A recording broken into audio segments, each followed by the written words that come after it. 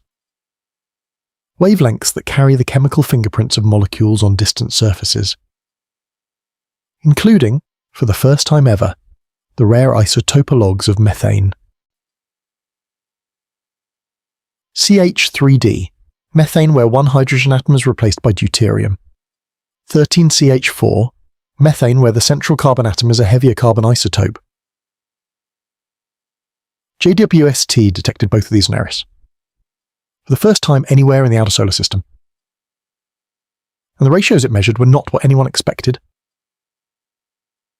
The deuterium to hydrogen ratio in Eris's methane was moderate. Not high, not primordial.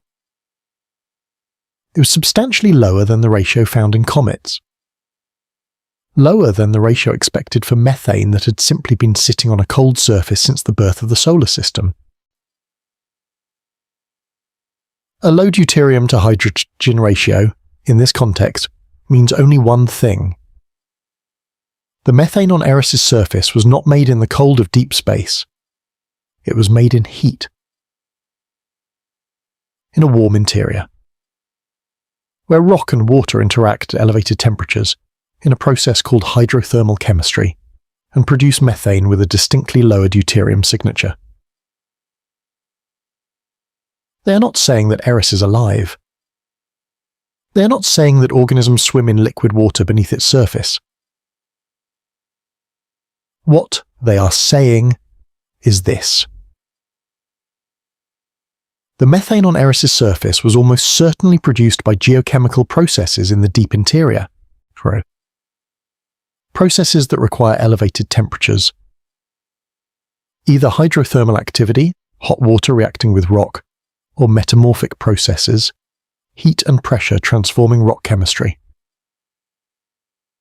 Either way, Eris has a warm or even hot rocky core. Warm enough to drive chemistry, warm enough to cook methane from rock, warm enough, potentially, to maintain liquid water somewhere in its interior. Eris is 27% more massive than Pluto. Denser. More rocky. It contains more radioactive material than Pluto by volume. And that radioactive material has been slowly, steadily, continuously releasing heat for 4.5 billion years. Heat that has nowhere to go. Trapped by the overlying ice. Building up. Slowly. Over geological time. If Eris's rocky core is warm enough to drive hydrothermal chemistry,